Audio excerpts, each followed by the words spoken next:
Boa tarde a todos. Eu sou Fernanda Dávila, sou jornalista, trabalho na comunicação da Brale, Associação Brasileira de Linfoma e Leucemia, e também do Instituto Vencer o Câncer. Eu vou moderar agora o painel Contribuições da Telesaúde e Telemedicina para a Transformação Digital e Inovação em Saúde, organizado pelo Instituto Vencer o Câncer em parceria com a Brale. Na pandemia da Covid-19, as consultas médicas à distância tornaram-se uma realidade aqui no Brasil. A telemedicina e a telesaúde estão fomentando a aceleração digital na área da saúde. E para entendermos quais os principais desafios no âmbito da saúde pública e a importância da regulamentação, eu convido agora os nossos especialistas. Estamos recebendo o Dr. Chao Wen, presidente da Associação Brasileira de Telemedicina e Telesaúde, professor associado da USP, chefe da disciplina de Telemedicina do Departamento de Patologia da Faculdade de Medicina da USP e coordenador do Núcleo de Desenvolvimento Organizacional em Telemedicina e Telesaúde Integrada de Saúde Digital do Hospital das Clínicas da Faculdade de Medicina da USP. Boa tarde, doutor. Também temos aqui o João Vitor Damasceno Mourão, que é enfermeiro com pós-graduação pela Unifesp e enfermeiro responsável pelo projeto Oncotele Interconsulta. Boa tarde, João. Ana Maria Drummond, formada em administração pela Fundação Armando Álvares Penteado, a FAAP, mestre em administração de empresas pela Universidade Luigi Bocconi, em Milão, na Itália, e atualmente é diretora institucional do Instituto Vencer o Câncer. Boa tarde, Ana. E Dr. Abraão Dornelas, oncologista clínico no Hospital Israelita Albert Einstein, com MBA em Gestão de Saúde pela PUC do Rio Grande do Sul, doutorando em Oncologia pela Universidade de São Paulo e integrante do Comitê Científico do Instituto Vencer o Câncer. Obrigada pela participação de todos. Dr. Chao, então, por favor, pode dar início à sua apresentação.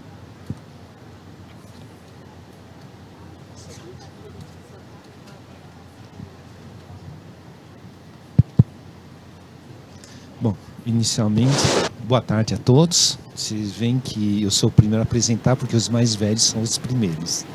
Então, eu vou tentar abordar para vocês um ponto não relacionado com a tecnologia, mas como a tecnologia melhora a qualidade global dos cuidados. Então, você vê que eu inverti, né? Eu inverti telemedicina e telesaúde para colocar em ordem alfabética, só por causa disso, tá bom? Então, já fui apresentado. A primeira coisa, eu só queria pôr uma reflexão. De onde que vem a palavra médico e medicina? Talvez médicos, né? Ele se originou da palavra medere e na sua essência é saber o melhor caminho. E ao longo do tempo, ele também se associou com a ideia de curar, tratar, entre outros. Então, eu estou resgatando a primeira terminologia.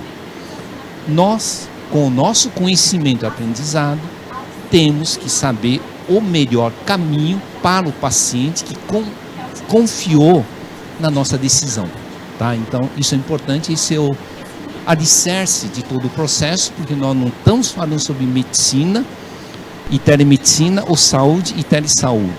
Estamos falando sobre a melhor decisão. Bom, é isso. Nós estamos na implantação do 5G.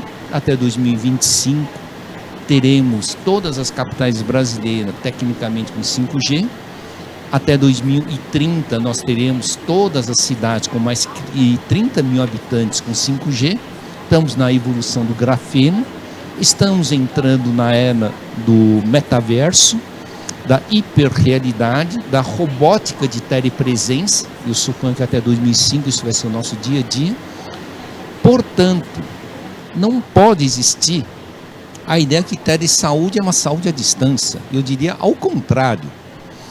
A saúde e a telesaúde até 2026 vão estar juntos e vai se chamar saúde conectada. E talvez vão chamar de saúde sem distância. Esse é o nosso grande desafio, é não aceitar a banalização da telemedicina e telesaúde e achar que existe uma separação. O nosso desafio é a saúde conectada, levando a uma saúde independente da distância, e eu posso acompanhar o meu paciente, tá? Então, esse é um ponto importante. Então, você vê que no quadro embaixo é um apartamento, uma casa conceito para uma população idosa, 60 a mais, e já foi colocado um robô. Isso foi apresentado na Casa e Cor, no ano passado, em Ribeirão Preto. E aí? Qual é um dos grandes obstáculos para a consolidação da telemedicina e telesaúde responsáveis? Nós não podemos esquecer que o Covid gerou uma coisa boa e uma coisa ruim.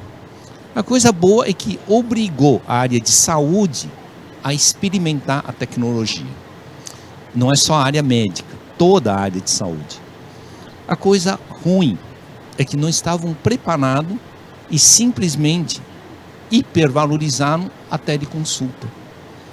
Então, talvez o nosso obstáculo não seja a tecnologia. Educação. Tá? Nós não temos uma formação na graduação, embora eu tenha colocado aqui como 354, é o que está oficial, mas estima-se que o Brasil tem 370 e tantos faculdades de medicina e se forma ao ano mais de 37.500 novos médicos. Eu pus menos, mas isso só para vocês dimensionarem qual o problema. Desde 2002, em agosto de 2002, o Conselho Federal de Medicina tinha aprovado a primeira resolução de telemedicina, que é o 643. Após 20 anos, só conheço 12 faculdades que têm uma disciplina de telemedicina. O Einstein incorporou, acho que foi em 2019. Nós não estamos formando mais do que 400 novos médicos com algum conhecimento sobre telemedicina. Nós precisaríamos, no mínimo, ensinar 20 mil novos médicos. Imagine toda a área de saúde. Então, nós precisaríamos ensinar mais 40 mil novos profissionais para que isso não faça uma banalização. Fora outro ponto, residência multiprofissional e residência médica não tem essa formação, tá? Eu dou aula também para residência multiprofissional e eu vejo a simples associação que telemedicina e telesaúde é ferramenta e confunde com videoconferência. Médico não faz videochamada. Médico faz uma investigação diagnóstica por uma interação online baseada em vídeo. Isso é importante, tá? Então, vocês veem que o nosso maior problema é a falta de educação. Esse é o nosso Conselho Federal de Medicina, que no dia 5 de maio publicou, enfim, a resolução 2314, uma resolução definitiva, após 20 anos, tá? Eu fiz parte da comissão que elaborou essa resolução, e um dos pontos que põe, considerando, né, que o médico precisa ter uma formação em tecnologias digitais, tecnologia de informação e comunicação e telepropedêutica e bioética. Por que a bioética é importante? Não basta vir dizer, não, mas isso é um benefício. Quando vocês viram que foi aprovado a vacina do Covid, tinha que analisar a maleficência. Se a beneficência e a maleficência são suficientes para comprovar que tem um resultado importante, depois a autonomia de decisão e a justiça. Se eu não ensino isto para o profissional, ele ainda vai simplesmente achar que ele pode decidir alguma coisa porque ele acha que é bom, sem pensar nos malefícios. Então, nós temos que ensinar a bioética digital, temos que ensinar a telepropedêutica, porque é totalmente errado dizerem que a telemedicina não permite exame físico. Ele permite. Primeiro, o exame físico se chama observação. Segundo, se chama inspeção, tá? Para, em seguida, nós podemos trabalhar com automanobra, autopalpação, checando com o paciente, para depois as propedêuticas baseado em dispositivo.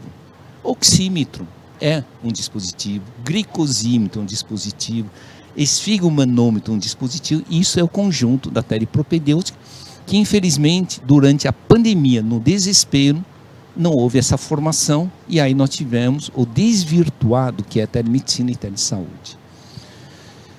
A outra coisa que é importante, é absurdo acharem que telemedicina é só para assistência. Nunca foi. Essa é uma visão muito fechada. Aqui estou mostrando a resolução 2314, que fala que a telemedicina é para assistência, educação, pesquisa, prevenção de doenças e lesões e gestão e promoção de saúde. São 4 grandes áreas. Tá? Então, esse é um ponto que vocês precisam lembrar. Não é só assistência. E o artigo 16 é importante dizer, a medicina assistencial é um método. Sendo um método, ele segue o Código de Ética Médica Presencial. Isso é importante. Não existe um novo código de ética para a telemedicina. Só existe um código de ética. Porque estou conversando com um médico. Não existe telemédico, existe médico. Portanto, que respeite totalmente as suas diretrizes no cuidado ao paciente, só que agora ele lança a mão de mais um método adicional chamado tecnologias interativas ou teletecnologias assistenciais. Tá? Então, que é um método, e são 4 áreas de atuação, e isso não está avançando. Não está avançando. Poderiam... Deixa eu ver. Poderiam avançar para mim?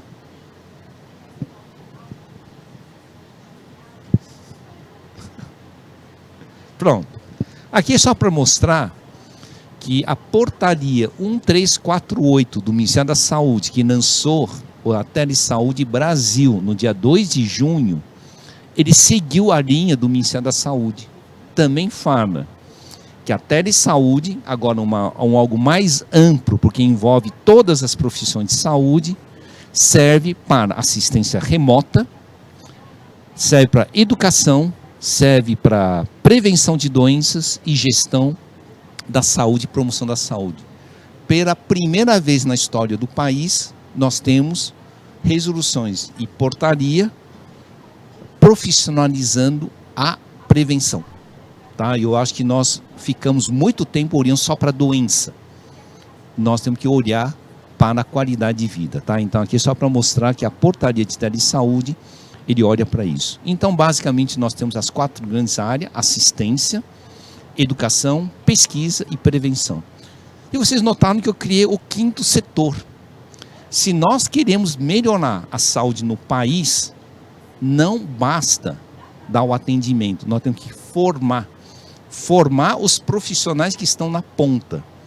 Se eu inserir a assistência juntamente com a educação, eu crio uma coisa chamada aprendizado em serviço sob supervisão, que é o próprio conceito de residência.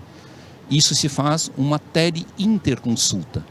Nós podemos prover qualidade para o paciente e formar os profissionais de uma forma ampla através de uma rede. Isso sim é telemedicina e telesaúde. Tá?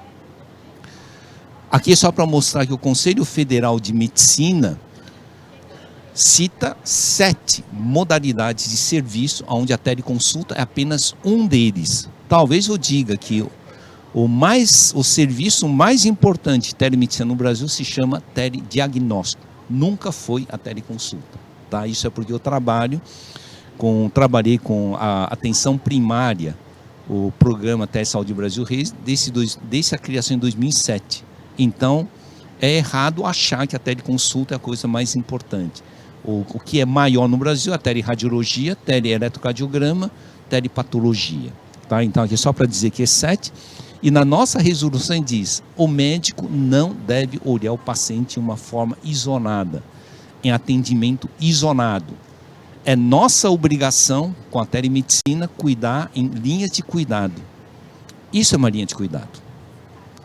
Então, teleconsulta isolada é um fato isolado.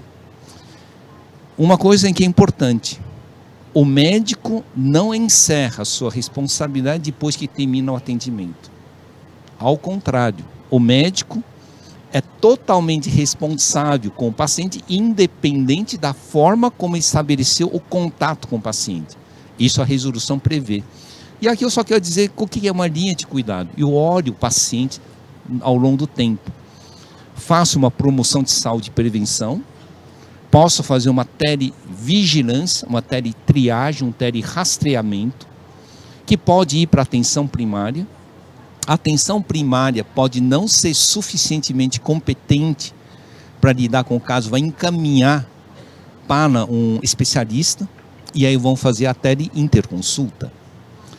Quando vai para o especialista, enquanto está fazendo o diagnóstico, pode existir a teleconsulta de acompanhamento, teleconsulta de orientação e telediagnóstico. Depois de feito o diagnóstico, eu posso caminhar para um tratamento e uma conduta. Pode ser cirúrgica, pode ser clínico, pode ser radioterápico. E eu vou fazer novamente uma teleconsulta de acompanhamento e avanço para o telemonitoramento, não é teleconsulta. As palavras existem porque tem uma definição. Posso evoluir para uma reintegração social. Aí eu tenho telemonitoramento e teleconsultoria, quando médico trabalha com outras profissões de saúde e eventualmente o paciente pode evoluir para o paliativo e eu tenho que ter uma abordagem biopsicossocial, isso se chama teleconsultoria. Então nós temos que ensinar o que é a jornada do paciente ao longo do tempo e não uma teleconsulta, tá? Então, se nós continuarmos a fazer teleconsulta, estamos fragmentando o sistema de saúde. A outra coisa é prevenção. Que tal eu usar a computação gráfica 3D para explicar, exemplo, câncer de mama? Eu posso inclusive mostrar como é a rede dos linfonodos, como vou fazer o diagnóstico e por que eu vou fazer tal intervenção. Ou câncer da pele, inclusive para mostrar o melanócito, o vaso celular, ou então eventualmente próstata, câncer de próstata. Essa é uma computação gráfica dinâmica, em forma de vídeo, que facilita o entendimento. Se um paciente entende, eu tenho um paciente comprometido. Se eu tenho um paciente comprometido, eu não tenho mais paciente, eu tenho participante. Talvez a grande meta nossa com a telemedicina e telesaúde é cativar para que as pessoas se tornem participantes e conheçam o seu corpo e nós passamos a fazer as boas escolhas para o cuidado dele. Essa vai ser uma tendência futura, uma saúde conectada 2026, 2030, onde nós vamos ter uma nuvem. Nuvem, hoje nós já estamos muito mais do que acostumados a usar nuvens, né? E nós vamos ter que trabalhar com a residência, a casa das pessoas, onde os hospitais formam uma rede e vão atuar na casa das pessoas e onde nós temos até um central de telemonitoramento ou um central de teleacompanhamento. Lembre-se, eu não estou fazendo teleconsulta de pacientes que eu não conheço. Estou acompanhando de uma forma multiprofissional, médico, enfermagem, nutricionista, fisioterapia, educador físico, terapia ocupacional e muitas vezes religiosos. Isto para proporcionar uma qualidade de atendimento que muitas vezes num consultório não se consegue, tá? Então, vamos entrar no telemulticuidados domiciliares por uma rede de colaboração. Esse aqui, então, é só para mostrar o que está em tramitação no Senado Federal, tá? Já foi aprovado em nível da Comissão de Assuntos Sociais, já foi aprovado na Câmara, que o PL 1998 de 2020 é um PL de telesaúde. Uma vez aprovado pela plenária do Senado Federal, ele volta para a Câmara e, se aprovar na Câmara, ele vai para a sanção presidencial. Se isso ocorrer este ano, nós teremos uma lei de telesaúde. E olha que é interessante, essa lei, no seu artigo 1º, ele fala que altera a lei do SUS, passando a reconhecer que na lei 8.080 de 1990, que existem as modalidades de atendimento presencial e não presencial. Não usei a palavra remota, porque remota dá aquela ideia, muita distância. Então nós estamos nessa perspectiva de uma lei, tá?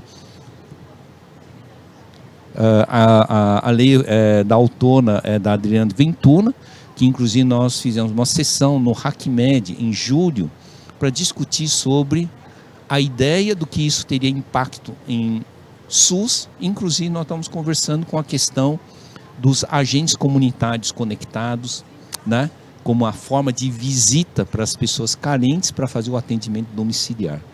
Então nós vamos estar evoluindo para isso, tá? Telemedicina de logística, telemedicina de cuidado integrado, e tirem da ideia de vocês teleconsulta como telemedicina e telemedicina como ferramenta, tá? Isso são equívocos. Se nós não conseguimos usar tecnologia para cuidar com mais carinho, para cuidar melhor das pessoas, reduzindo a jornada de sofrimento, nós não teremos feito de uma forma correta a aplicação da tecnologia. Nós temos que desenvolver as diretrizes e boas práticas, tá? Então aqui estou mostrando algumas que eu participei em conjunto. E eu estou como presidente da Associação Brasileira de Telemedicina, criei 12 núcleos de indução. Então você vê que cada núcleo é para desenvolver uma linha de habilidades para que até 2026 e 2030 nós possamos avançar numa telesaúde humanizada, tá? Então, para quem quiser participar da associação, é o abtms.org.br. Então, vou finalizando a minha fala com uma palavra do nosso amigo Sócrates. O segredo da mudança é focar toda a nossa energia não em lutar com o antigo, mas em construir o novo. Então, ele foi sempre um startup, mas nós temos que fazer o seguinte: o empreendedorismo responsável é o que nos permite remodelar o sistema de saúde altamente fragmentado para um sistema de saúde fluida e integrada. Obrigado. Muito obrigada, Dr. Tchau. Muito obrigada pelos esclarecimentos e também pelas provocações. Imagino que muita gente aqui está agora com muitas novidades, né, na cabeça aqui, muitas dúvidas também para falar sobre telesaúde, telemedicina. Com certeza teremos muitas perguntas. Daqui a pouquinho a gente vai colocar também o QR Code para que a plateia envie suas perguntas, e com certeza todas essas participações vão ser muito importantes aqui para o nosso debate. Então gostaria de pedir agora para que Ana Maria Drummond fale um pouquinho também sobre a experiência dela, não só em relação à saúde, à oncologia, mas também ao terceiro setor. Ana. Muito bom.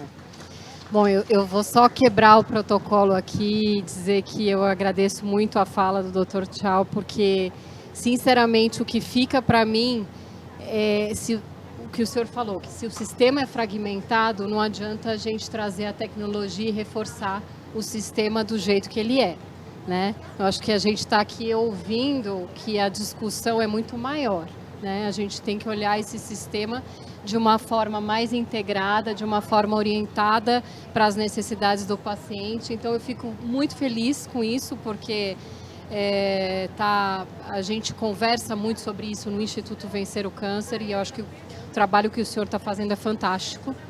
Então trouxe para mim aí uma perspectiva de futuro e para pensar quais são as estratégias que o Vencer o Câncer pode alçar para contribuir.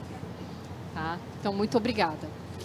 E eu estou me acostumando com essa logística aqui, então eu fico olhando para as pessoas para ver quem está aqui, quem está ali, mas vai dar tudo certo. Então, eu estou hoje como diretora institucional do Instituto Vencer o Câncer. É uma instituição que foi fundada por 2 oncologistas, na verdade 3, e hoje quem toca a instituição diretamente é Dr. Fernando Maluf, Dr. Antônio Buzaide, Dr. Drauzio Varela esteve conosco no início da fundação. E nós somos uma instituição que faz um papel grande de articulação e catalisador de iniciativas. Hoje a gente está trabalhando muito fortemente a questão da informação, é o DNA da organização. Desde o início a gente trabalha a informação de qualidade, traduzindo do português para o português, né? Essa é uma preocupação que a gente tem. A gente trabalha a questão da educação como uma forma de prevenção e entramos fortemente na questão de políticas públicas participamos ativamente do debate da quimioterapia oral, entre outros debates.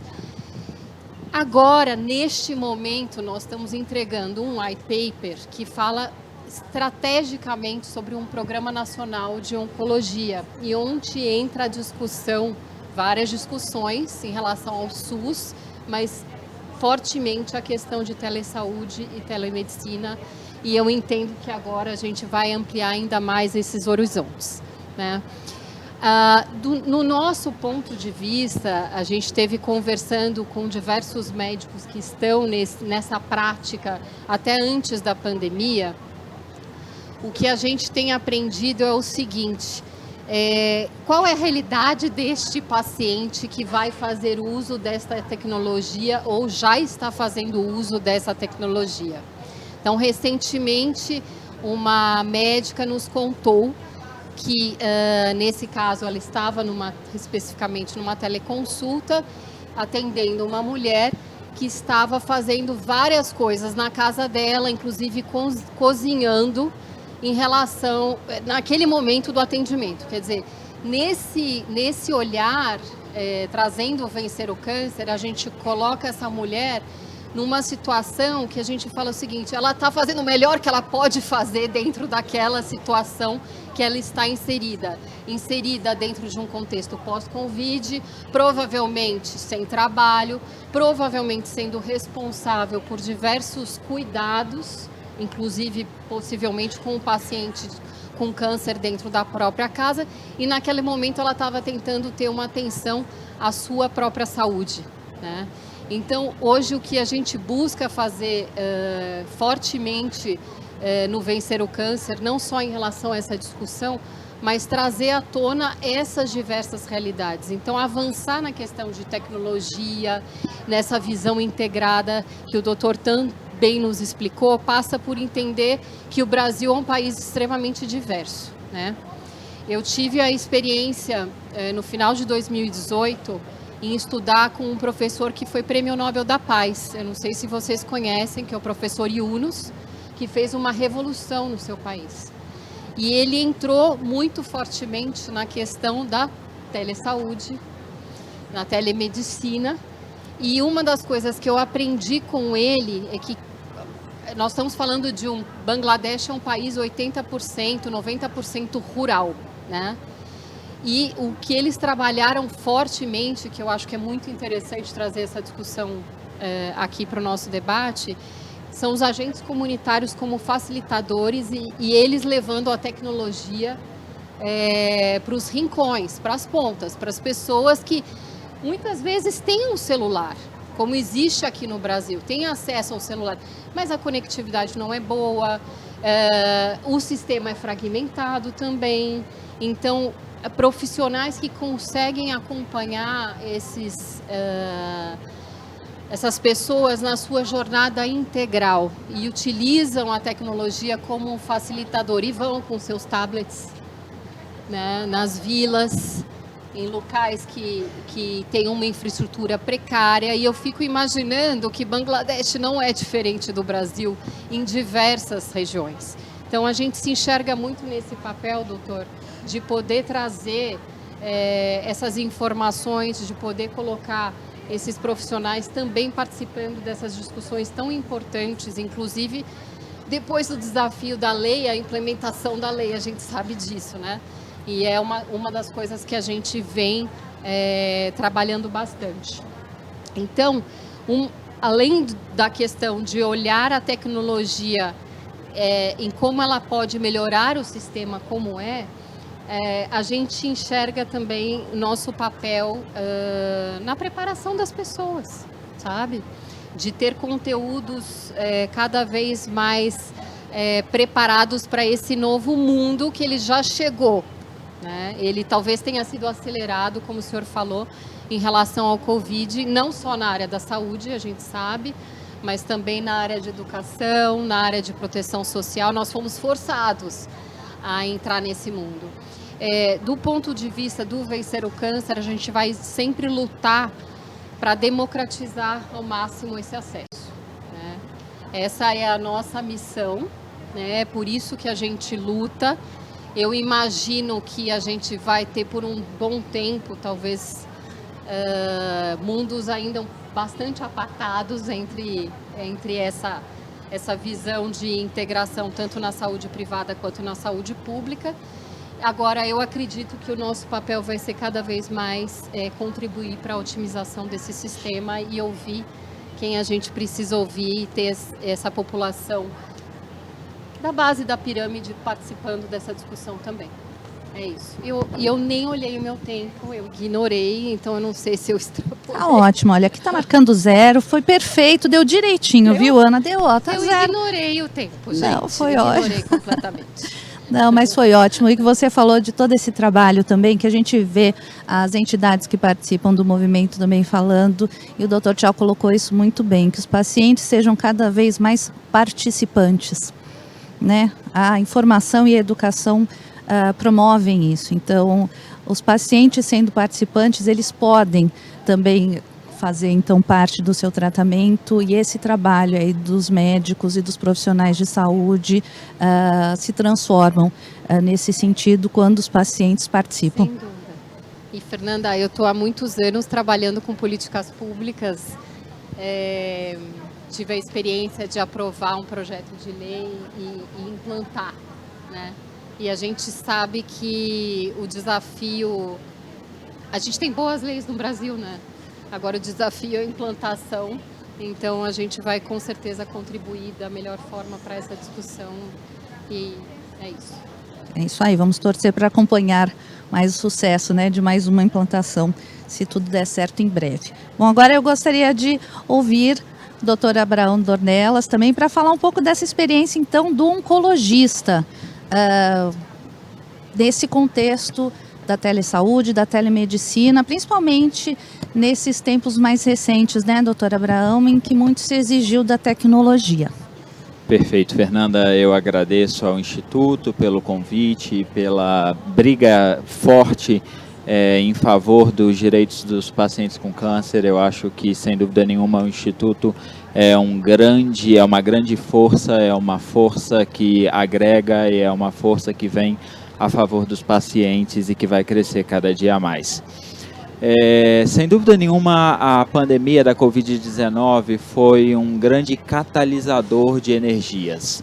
No momento da pandemia, a gente conseguiu pegar ideias, pegar informações, pegar projetos que estavam parados, e esses projetos tiveram que ser colocados em prática. E, sem dúvida nenhuma, o crescimento que a telesaúde e telemedicina teve durante a pandemia da Covid-19 foi exponencial. É claro que já existiam, mas hoje a gente tem uma realidade que é muito maior, muito ampliada em relação ao que a gente tinha anteriormente, e isso deve crescer cada vez mais.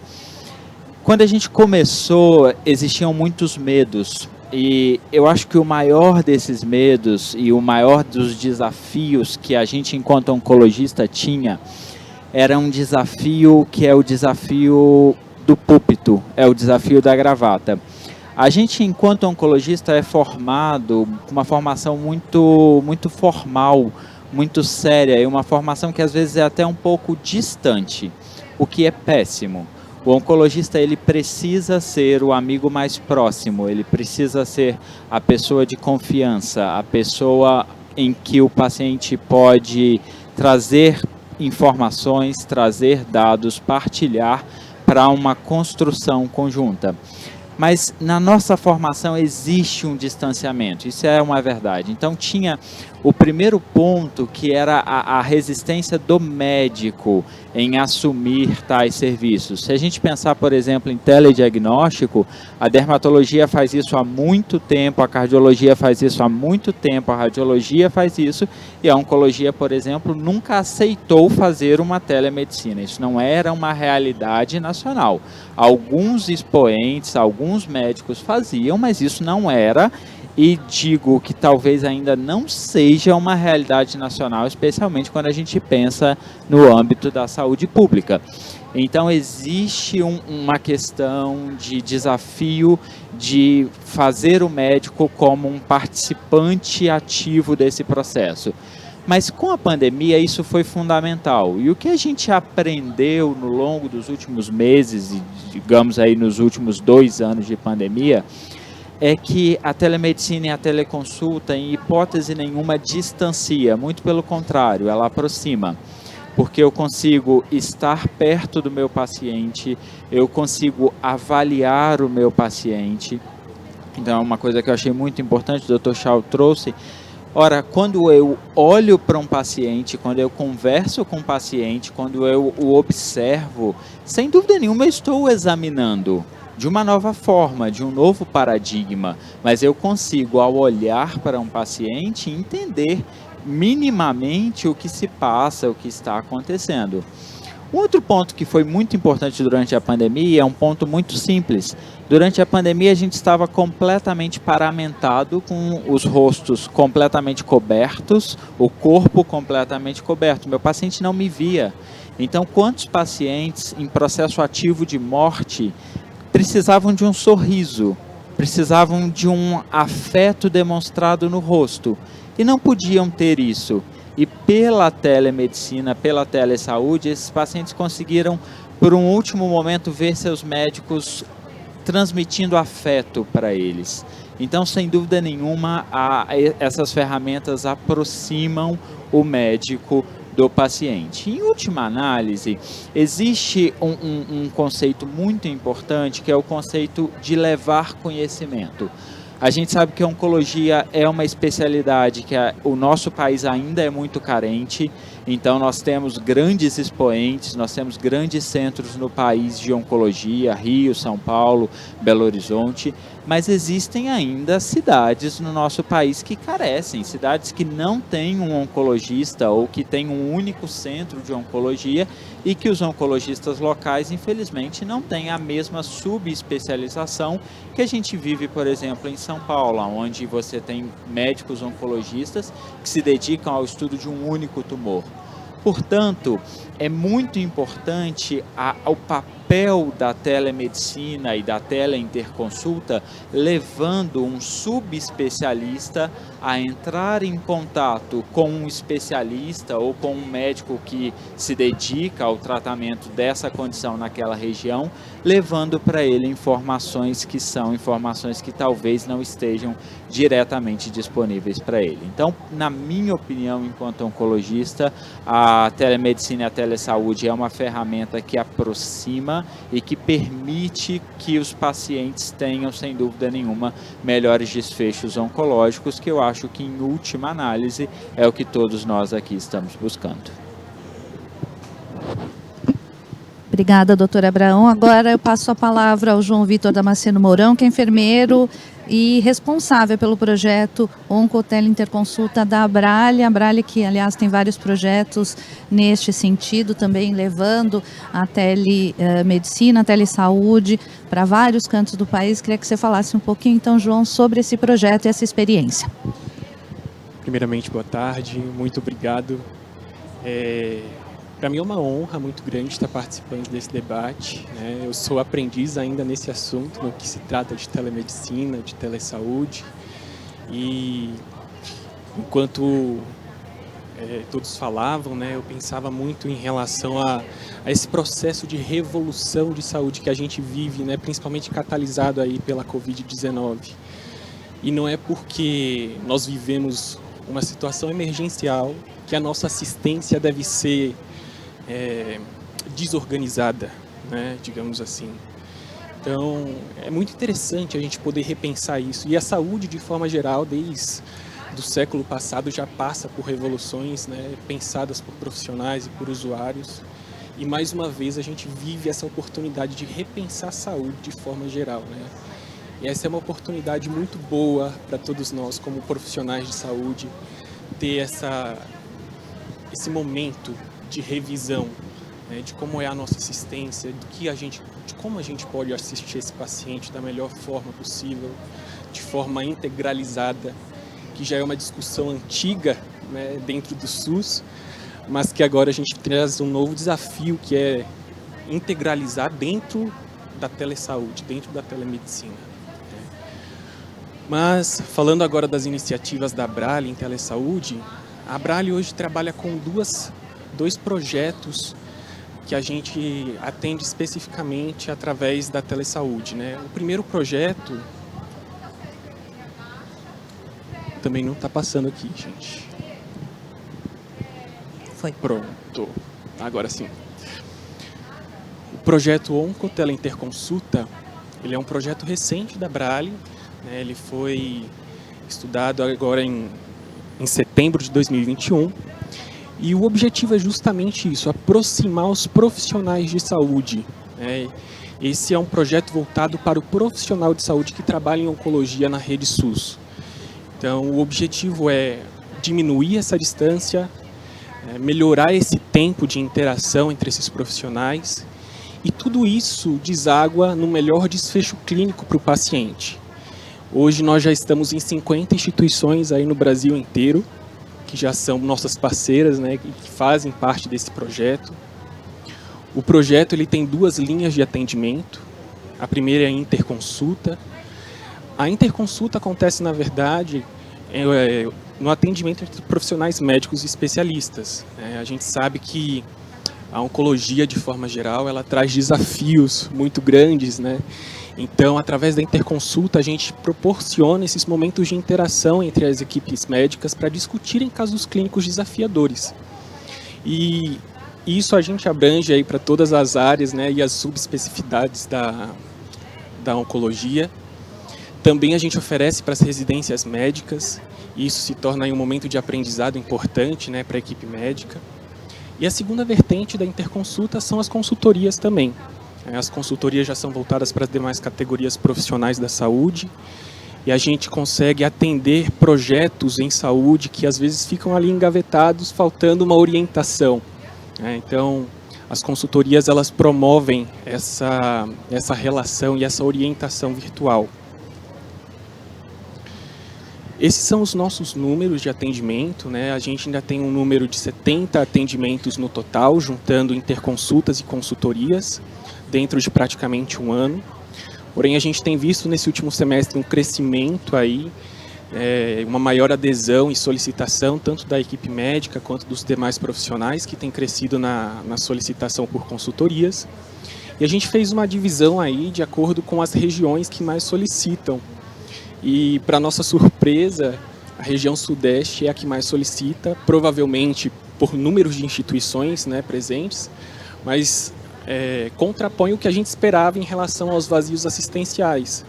Nas demais regiões do Brasil, que a gente esperava uma maior demanda dessa parte. E a gente já tem relatos de profissionais que têm feito uso da teleinterconsulta e da consultoria, e eles trazem justamente esse benefício, né? O fato de termos essa possibilidade de troca, principalmente para as regiões que estão mais desassistidas ou estão mais carentes ali de uma opinião profissional. E também em relação à consultoria, a gente pode ver a fala da enfermeira Nara, né? Que traz muitos benefícios, traz um feedback muito positivo para a gente em relação às consultorias e de como tem sido agregador para a sua assistência, né? Esse é o nosso site, vocês podem visitar o nosso site, Oncoteleinterconsulta. A gente também está com stand aqui na Abrale, por favor visitem, conheçam mais, certo? O segundo projeto que a Abrale trabalha é a telemedicina voltada para pacientes. Então, nós temos momentos de teleconsultas para os pacientes também, né? Dentro desses objetivos, a gente atende aí diversas demandas, né? O enfrentamento dos efeitos colaterais do tratamento, a solicitação de uma segunda opinião médica, muitas vezes essa diminuição do sofrimento em relação ao medo que o paciente enfrenta. Todas essas são possibilidades e que acabam sendo úteis no momento ali da interação médico-paciente, né? Então, essas são as modalidades de atendimento, né? Existe a teleorientação, esses pacientes são orientados virtualmente, muitas vezes de acordo com o seu tratamento, como devem fazer o uso das medicações, o que eles vão sentir, esse processo de educação à distância, né? A teleconsulta também acontece, e o teleacompanhamento desses pacientes também. Aqui a gente tem uma divisão, são 2 números aí que trazem para a gente em relação ao número desses pacientes, né? No primeiro círculo nós temos em azul os pacientes SUS, que ainda continuam sendo a sua maioria, sendo 51%, e os demais ali são os pacientes de convênio e particular, tá? E o segundo círculo mostra para a gente quais são as patologias que a gente mais atende. A teleconsulta voltada para o paciente, ela é exclusiva para as patologias de hematologia e oncohematologia. Então a gente ainda tem muitos pacientes de leucemia, é a nossa maioria, e são quem a gente mais atende. E os benefícios desse atendimento, no fim das contas, né, deságua em tudo que foi falado aqui em relação a encurtar essas distâncias entre os profissionais, a dar esse apoio psicológico para o paciente, a dar essa orientação em tempo hábil, que isso ainda é uma discussão que a gente traz muito, né? O tempo que o paciente demora para ter essas orientações de forma geral, e oferecer informação segura, oferecer informação que já é de muito valor para o paciente.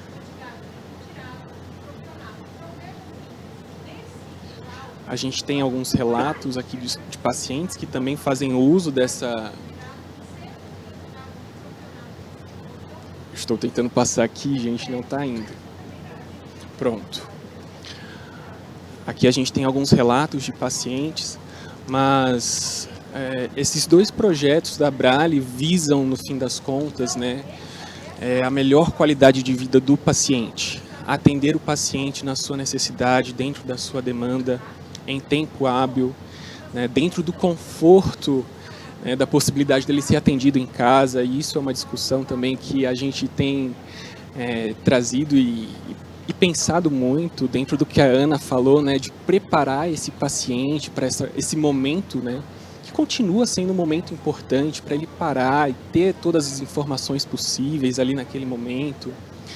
Então, eu acredito que esteja sendo um desafio, tanto para nós que estamos intermediando esses projetos, para os profissionais que estão atendendo e para os pacientes que estão sendo beneficiados. Todos nós estamos num processo de aprendizado aí em relação a essa metodologia que tem sido implementada recentemente. Muito obrigado, gente. Essa era a minha fala. Fernanda, por favor. Queria agradecer a todos e agora a gente vai abrir para o debate. Vou pedir até que coloquem aqui na tela o QR Code para que a plateia também possa ir enviando as perguntas enquanto a gente abre aqui com os nossos palestrantes para conversar um pouquinho sobre tudo que foi apresentado. E eu gostaria de começar então com o Dr. Tchau, que nos inspirou muito com sua apresentação, e falar um pouquinho, acho que está todo mundo muito interessado em saber, né, doutor, sobre inclusive a proposta, um projeto de lei que pode sair, que pode tornar realidade todo esse trabalho que você já vem realizando há muito tempo. E nesse âmbito do SUS, que propõe, é claro, a equidade, a integralidade no acesso ao tratamento, ao diagnóstico, a descentralização, participação popular. O senhor acredita que temos boas expectativas com esse projeto de lei? Qual a expectativa da associação, do senhor também que trabalha há tanto tempo nessa área, em relação à tramitação desse projeto de lei? Bom, eu acho que nós temos que ser realistas. Eu acho que a Ana falou, lei e resoluções não resolvem o problema. São apenas linhas norteadoras. O que nós temos que desenvolver são as diretrizes e boas práticas, e a única forma de melhorar o sistema de saúde se chama educação maciça. Educação maciça tanto para os profissionais quanto para os pacientes, para que eles se tornem participantes. A outra é usar tecnologias simples de comunicação. Por exemplo, comunicação em saúde é fundamental. Eu mostrei lá do homem virtual. Talvez em 1 minuto e meio eu conseguisse falar melhor sobre o que está acontecendo no corpo humano dele, porque ele está olhando e ele começa a entender. Então, primeiro que eu acho que nós temos que fortalecer a formação dos profissionais que vão cuidar, temos que formar melhor pacientes e familiares, nós não podemos esquecer de uma coisa: em 2030 teremos mais idosos que crianças de 0 a 14 anos. Só temos 8 anos para rearranjar o sistema de saúde para que seja mais eficiente. Um outro ponto só queria dizer: telemedicina não é usar tudo. Se eu uso um telemonitoramento, já é telemedicina.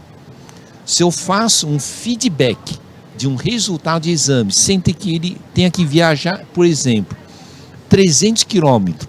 Às vezes você tem alguém com câncer, que está num tratamento longe, tem que fazer um exame de acompanhamento, viaja 300 quilômetros para uma orientação, para voltar para casa, para na outra semana viajar mais 300 quilômetros.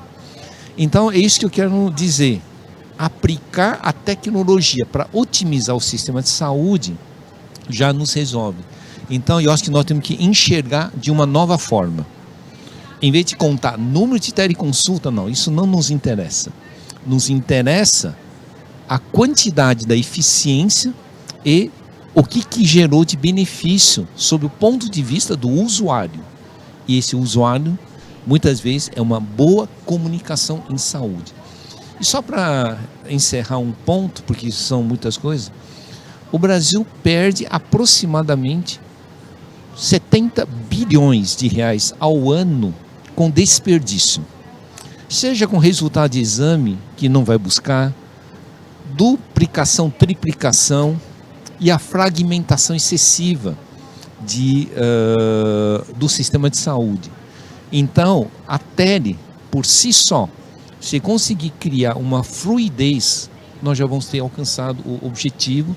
Eu gosto muito da ideia que o terceiro setor que vamos cuidar, o primeiro consultório, o segundo hospital, o terceiro na casa das pessoas e focado em abordagem multiprofissional. Se eu sou médico e eu não sei cuidar nem da parte nutricional e nem da parte emocional, eu peço ajuda. Um psicólogo, um psiquiatra, um nutricionista. Esse é o grande poder da telesaúde. Trabalhamos em equipe em prol a uma pessoa. Então já passo aqui a bola para Ana Maria, falando desse papel também do terceiro setor, né? Você que até citou uma experiência sua de implementação de um projeto de lei, de um projeto que acabou virando lei. A gente falou agora da expectativa de uma regulamentação dessa lei que pode vir, como que o terceiro setor pode contribuir então nessa questão da educação e também, pelo que o doutor está falando, a gente tem que repensar essa gestão toda da saúde. Como que as entidades do terceiro setor também podem contribuir para isso, Ana? Olha, tem várias ideias aqui na cabeça agora, depois dessa discussão. Eu vou tentar... Em primeiro lugar, eu acredito que essa questão da comunicação é muito, mas muito importante. Assim, a forma como a gente se comunica nesse diálogo que não deixa de ser humano, usando recursos novos, né? Principalmente para as pessoas que não têm esse conhecimento e ao mesmo tempo estão nessa jornada.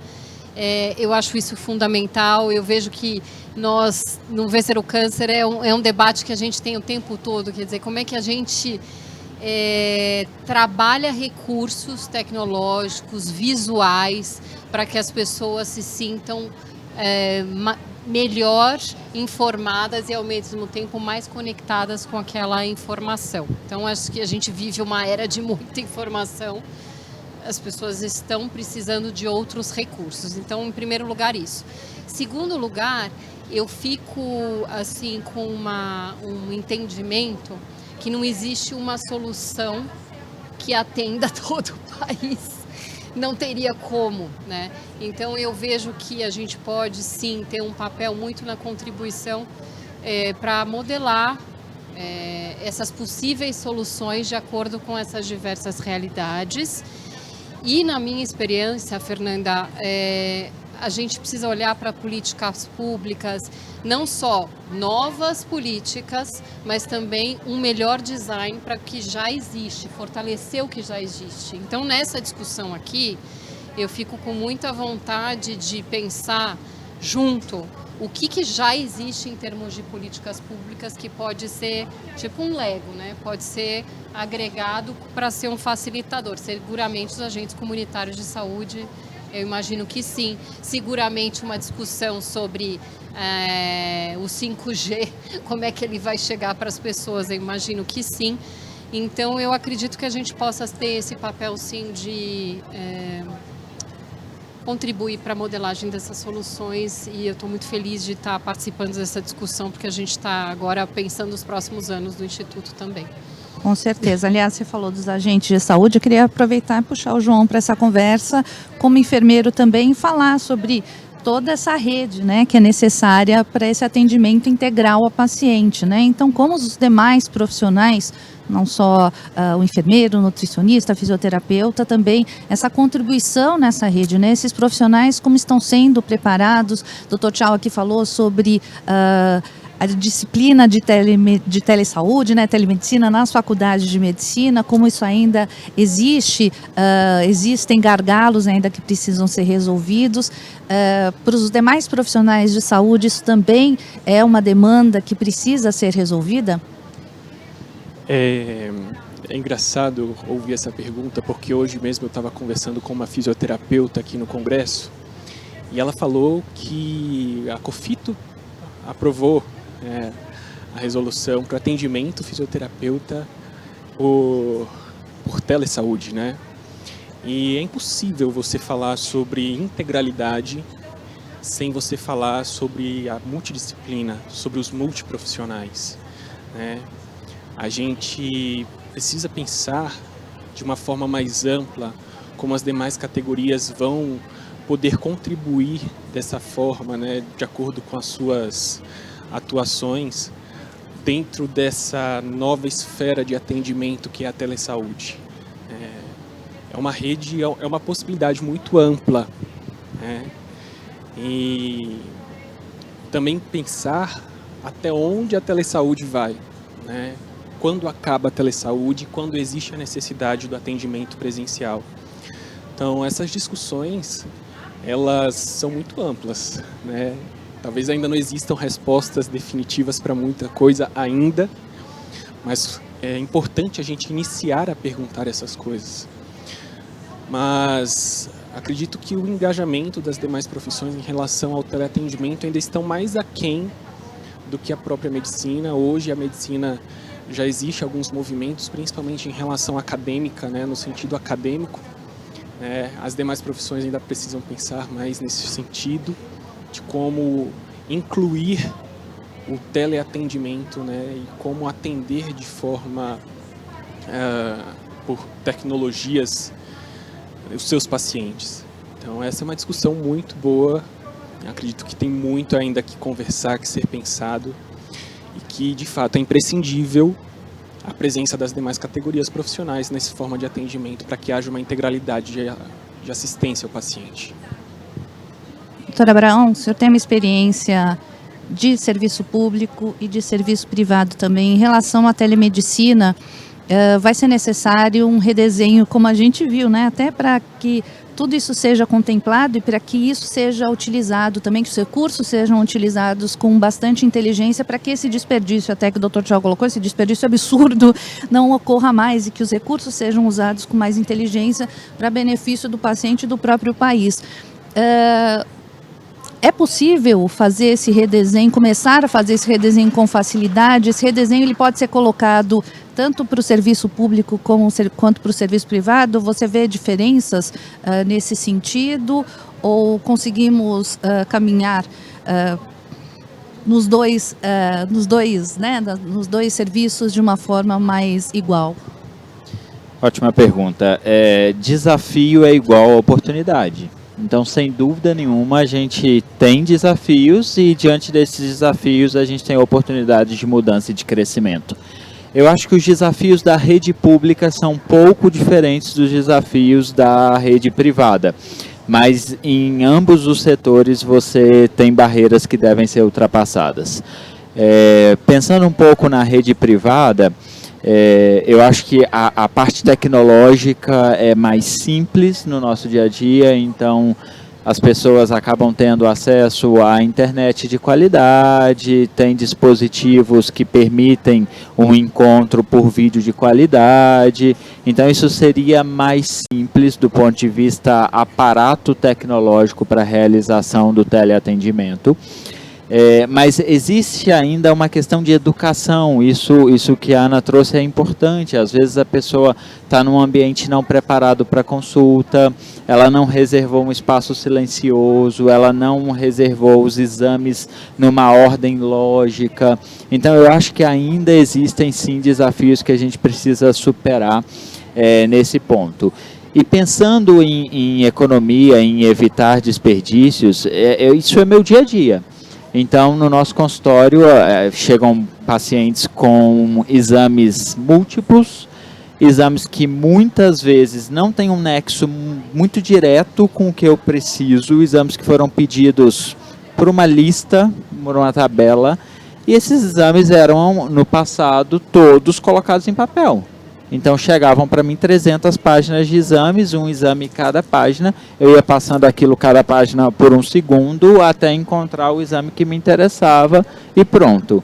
Então eu pego 300 páginas de papel e sumarizo isso em uma única, 2 páginas de papel que eu precisava.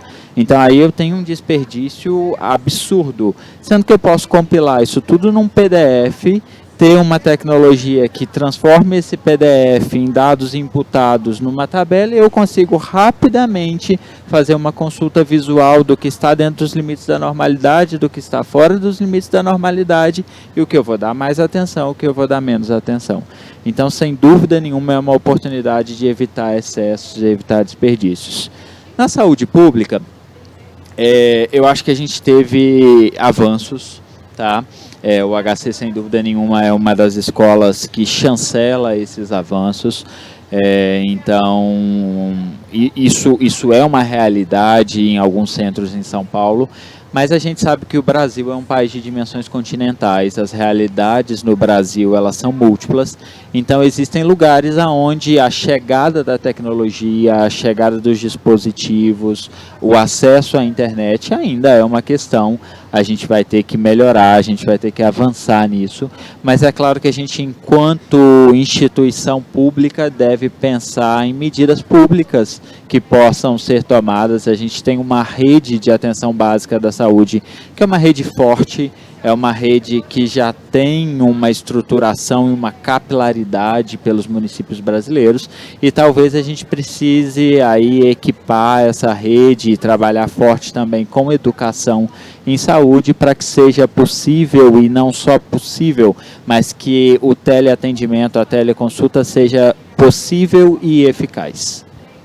Agora, doutor Tchau, isso é um trabalho não só de Ministério da Saúde, né? A gente está falando aqui, é claro, de toda essa rede que já existe, de atendimento, mas existem outros desafios de estrutura também, de dinheiro, de recursos que precisam ser alocados para isso, né? Então, o importante é alocar recursos de forma eficiente, tá? Então, só para dizer da parte tecnológica, em 2006... quando não existia nenhum smartphone que se conhece hoje, eu já tinha trabalhado com a Universidade do Estado do Amazonas, a Intel e a Embratel, e nós tínhamos colocado o primeiro centro de telemedicina na cidade de Parintins, no limite entre Amazonas e Ipaná. O que eu estou querendo dizer? Isso foi em 2006. Se em 2006 eu conseguia fazer isso, quem diz que hoje não se consegue? É apenas fazer uma direção. A outra coisa é quando nós estamos falando sobre, eu vou disponibilizar dinheiro para conectividade, unidade básica de saúde digital. Mas de que adianta eu disponibilizar conectividade se eu não tenho a infraestrutura, não tenho a formação e não tenho a rede? Isso é perda de dinheiro. Algumas possibilidades que pode ser pensado. Por exemplo, uma estação de telesaúde baseada em trailer. Ele vai algo completo. Exemplo, vai com uma conexão tipo Starlink. Nós não precisamos esperar o 5G. Starlink custa R$250 mais ou menos. Você vai com um veículo, estaciona no local e você teria uma unidade de telesaúde pronta para uso imediato e poderia realocar logisticamente se tiver uma outra demanda. Que tal nós criarmos isso? O agente comunitário conectado é fundamental, né? Ele tem um dispositivo com uma conexão que vai até a casa da pessoa, ele apoia, ele aproveita e avalia o ambiente, que vão chamar de a situação socioeconômico, cultural, e complementa o atendimento profissional. Eu te garanto que o agente comunitário ele vai se sentir muito mais feliz porque ele foi valorizado, porque nós começamos a reconhecer melhor. Então eu acho que é uma questão de desenhar a linha, desenhar o novo padrão que nós queremos e educar e mencionar, né? Então eu acho que o terceiro setor tem muito isso. Eu acho que a Ana fez uma abordagem muito importante. Não é uma única solução que serve para o país. Nós temos que desenvolver soluções compatíveis ao arquétipo sociocultural, social do local. Se nós fizermos isso, está ótimo, e depois nós conectamos em rede. O maior conceito é trabalhar em rede, mas segundo as características e as necessidades locais, né? E aí nós temos que formar esses grupos. Essa da experiência que você também já viu em outros locais, é isso mesmo, Ana? Não, com certeza. A gente também não pode... Nós temos que pensar, o que eu sempre falo, Fernanda, qual é a estratégia de acupuntura aqui, né? Quais são os pontos para a gente começar?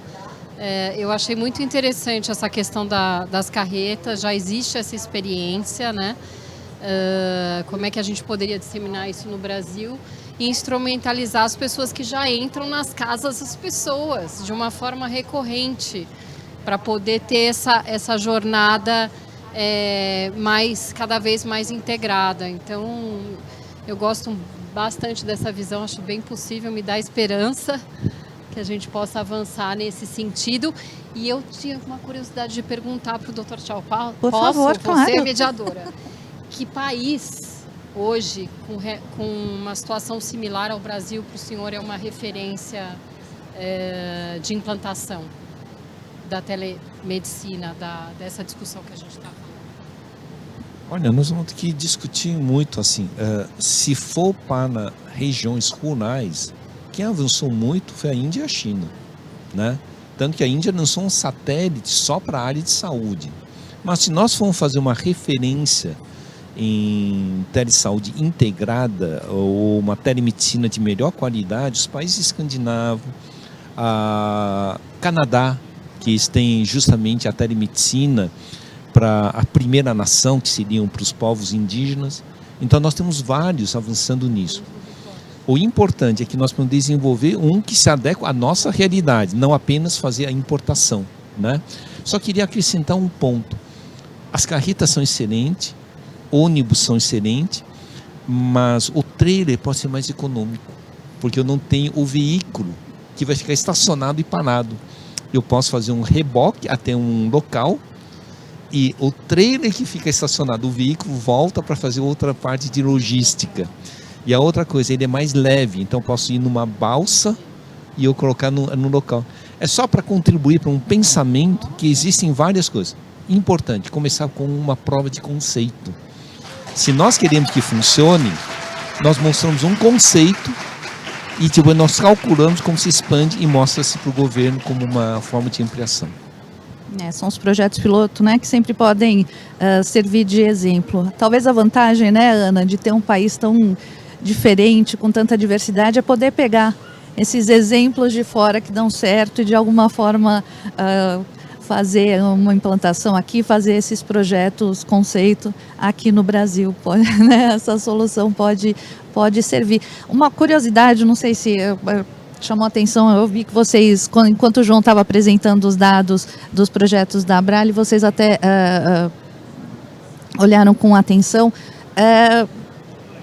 dos locais, né, que mais utilizaram esse serviço. Me chamou muita atenção que o Sudeste utilizou bastante os serviços de telemedicina, de teleinterconsulta, pelo que eu me lembro aqui. Vocês conseguiram entender mais, você disse, né, que vocês se surpreenderam com isso. Vocês conseguiram entender por que isso aconteceu? Se as entidades que utilizaram o serviço já conhecem mais esse tipo de serviço, estão mais abertas para isso, ou os pacientes também já estão mais educados para ter esse tipo de interação com o médico, com o profissional de saúde, porque ainda, ao contrário da expectativa, foi no Sudeste que o projeto teve, mais, por enquanto, mais aceitação. Essa é uma pergunta muito interessante, né, porque ainda não encontramos uma causalidade que responda com satisfação isso, né?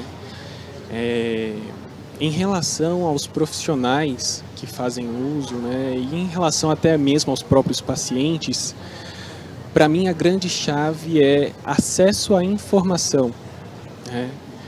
Acesso à informação de que existe um serviço disponível nesse sentido, de que existe uma possibilidade de assistência nesse sentido, e conscientizar a população de forma geral e os profissionais dessa facilidade tem sido um desafio, né? De chegar e dizer, olha, existe um serviço que facilita o seu processo de pensamento, o seu processo de discussão de casos, né? E até mesmo todas essas questões de atendimento é desafiador. Então, isso tem sido algo que nós temos pensado, de como alcançar esses profissionais, os usuários de forma geral, né? Tanto profissional quanto paciente, e trazer essa consciência, essa sensibilização de que existe recursos.